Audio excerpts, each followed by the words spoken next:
Good morning students. आइए आज हम बात करते हैं थर्ड चैप्टर आनुवंशिकी द्विसंकर संकरण पर आधारित स्वतंत्र अफ्यून का नियम। आज हम यहाँ पर बात करते हैं।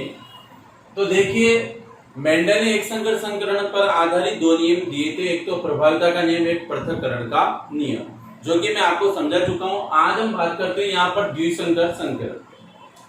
मेंडल ने द्विसंकर संकरण में किन्हीं दो जोड़ी लक्षणों को आधार मानकर उनके विपर्यासी स्वरूपों के मध्य क्या कराया था, संकरण कराया था। तो वहां पर F1 पीढ़ी में सभी पौधे विषम युग्मजीय यानी कि एक समान प्राप्त हुए थे, जबकि F1 पीढ़ी के पौधों या किन्हीं दो संततियों के मध्य जब मेंडल ने द्विसंकर संकरण में संकरण कराया तो वहां पर स्वतंत्र रूप से 16 संतति पौधे आपको प्राप्त हुए थे, जिसमें लक्षण प्ररूप अनुपात तो आपको 9:3:3:1 प्राप्त हुआ और जीन प्ररूप अनुपात 1 यानी कि 122 से 812 और 121 आपको प्राप्त हुआ था, जो कि मैं आपको समझा चुका हूं। उसी द्विसंकर संकरण पर आधारित है आपके स्वतंत्र अफ्यून का नियम। अब देखिए, स्वतंत्र अफ्यून की इस नियम में कि जब दो या दो से अधिक जोड़ी विपर्यासी लक्षणों वाले जनकों के मध्य क्रॉस करवाया जाता है, संकरण कराया जाता है। हमने दो जोड़ी विपर्यासी लक्षण दिए थे वहां पे, एक तो गोल पीला और एक झुर्रीदार हरा।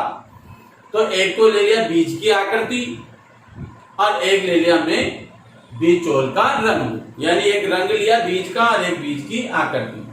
तो बीज की आकृति तो आपके झुर्रीदार और गोल हो गया और बीज का रंग जो है हरा और पीला हो गया। तो एक प्रभावी दूसरा अप्रभावी।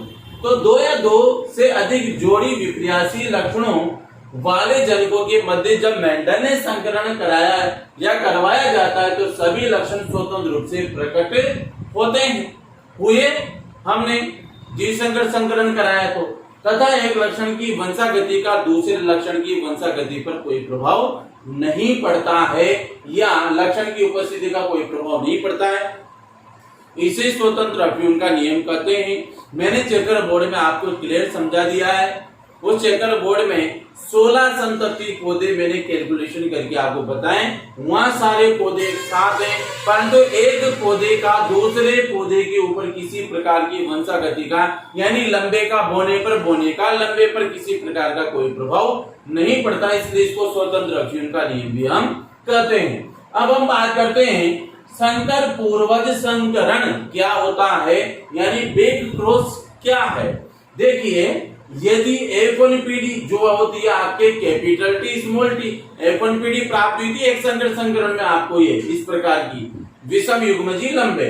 तो यदि F1 पीढ़ी कैपिटल टी स्मॉल टी यानी इसको हम कहेंगे विषम युग्मजीय लंबे के पौधों का संकरण दोनों जनकों में से, अब दोनों जनक कौन से, एक तो प्रभावी कैपिटल डबल टी और दूसरा अप्रभावी स्मॉल डबल टी, उन दोनों में किसी एक के साथ किया जाता है या कराया जाता है तो इसे संकर पूर्वज संकरण कहते हैं। और ये दो प्रकार का होता है। अब दो जनक यहाँ पे लाइन आ रही है, दो जनकों में आपके एक तो होता है कैपिटल डबल टी और एक होता है स्मॉल डबल टी। ये दोनों जनक है, एक तो प्रभावी दूसरा अप्रभावी। तो इस वाले small capital T small T इस विषम युग्मजीय F1 पीढ़ी का इन दोनों में से किसी एक के साथ जो संकरण कराया जाता है तो इसे संकर पूर्वज संकरण कहते हैं। तो देखिए, आइए हम बात करते हैं दो प्रकार का होता है। सबसे पहले है बाह्य संकरण। अब बाह्य संकरण इसी का पहला प्रकार है। देखिए, इसमें F1 पीढ़ी जो कि आपको क्या हुई थी प्राप्त कैपिटल टी स्मॉल टी यानी विषम युग्मजीय लंबे पौधे, इसमें F1 पीढ़ी यानी विषम युग्मजीय लंबे पौधे के पौधों का संकरण प्रभावी जनक यानी कैपिटल डबल टी ये से कराते हैं तो इससे सभी पौधे प्रभावी लक्षण वाले प्राप्त होंगे। अतः इसका लक्षण प्ररूप अनुपात 100% प्रभावी पौधे लंबे होगा। कैसे भी मैं समझाऊंगा आपको। जबकि जीन प्ररूप अनुपात आपको क्या होगा, 1:1 प्राप्त होगा। अर्थात हम कह सकते हैं कि इसमें 50% समयुग्मजीय लंबे और यानी कैपिटल डबल टी तथा 50% विषम युग्मजीय कैपिटल टी स्मॉल टी वाले पौधे प्राप्त होंगे। देखिए अब यहाँ पर ये आपने बाह्य संकरण में F1PD ली कैपिटल टी स्मॉल टी, और ये प्रभावी जनक लिया कैपिटल डबल टी। इनके युग्मक बनाए कैपिटल टी स्मॉल टी, इसके भी युग्मक बना लिए कैपिटल। अब ध्यान दीजिएगा इस वाले का इसके साथ जब हम संकरण कराएंगे तो क्या आएगा, कैपिटल डबल टी। फिर इसका इसके साथ संकरण करा दें आप, कैपिटल क्या आएगा, डबल टी। ठीक है, ये तो हो गया कंप्लीट। अब इन दोनों का इस एक से इसका इसके साथ कराते क्या आएगा, कैपिटल टी स्मॉल टी, और फिर इसका इससे कैपिटल टी स्मॉल टी। अब हम यहां पर कर सकते हैं कि यहां आपके 50% समयुग्मजी लंबे पौधे प्राप्त हुए आपको, और यहां पर 50% आपको विषम युग्मजी लंबे पौधे प्राप्त हो गए। तो देखिए यहां पर कैपिटल डबल टी कितनी बार, 2 बार, small capital T small T तो ये भी 2 बार, यानी 50% आपको क्या हुए बताया था मैंने। तो इसका जीन प्ररूप अनुपात आप देखोगे तो क्या लिखोगे, वही लिखोगे 1:1। लक्षण क्या था पर तो सभी क्या मान लेंगे हम, 100% क्या है, लंबे। तो 100% आपको सभी पौधे यहाँ पर क्या है, लंबे प्राप्त हो गए। और यहाँ जीन प्ररूप अनुपात देखोगे तो 1:1 ही प्राप्त होगा आपको। अर्थात हम कह सकते हैं 50% समयुग्मजी लंबे पौधे और 50% विषम युग्मजी लंबे पौधे आपको इसमें प्राप्त होते हैं। ये कहलाता है आपका बाह्य संकरण। अब इसी का विपरीत करते हैं आप, सेम कंडीशन है, कुछ भी अंतर नहीं है। इसमें देखेंगे परीक्षण संकरण दूसरा प्रकार, इसमें F1PD वही विषम युग्मजी लंबे पौधे का संकरण अप्रभावी जनक यानी स्मॉल डबल टी से कराते हैं। इससे प्राप्त संतति का लक्षण तथा जीन प्ररूप दोनों क्या होगा, समान होगा, अर्थात 1:1 प्राप्त होता है। अर्थात 50% को आपको क्या होंगे, लंबे यानी विषम युग्मजी लंबे, और 50% समयुग्मजी बौने पौधे प्राप्त होंगे। देखिए अब आप जैसे हमने उसके युग्मक बनाए थे, वैसे F1PD है कैपिटल टी स्मॉल टी, ये स्मॉल डबल टी। अब देखिए इनके युग्मक जो बनाए तो इसका इसके साथ में संकरण करा रहा हूं, क्या आएगा, कैपिटल टी और ये स्मॉल टी आया।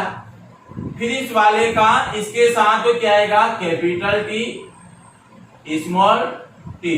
गौर से देखिएगा इस एक का इन दोनों से कराने पर capital T small T, capital T small T आया। अब इस वाले का इसके साथ जब संकरण कराया जाता है तो क्या आएगा, स्मॉल डबल टी, फिर इसका इसके साथ स्मॉल डबल टी। तो ये आपको क्लियर समझ में आ जाएगा।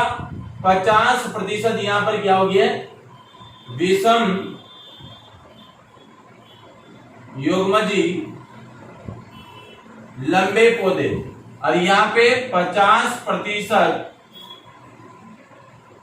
समयुग्मजी बौने पौधे आपको यहाँ पर प्राप्त होते हैं।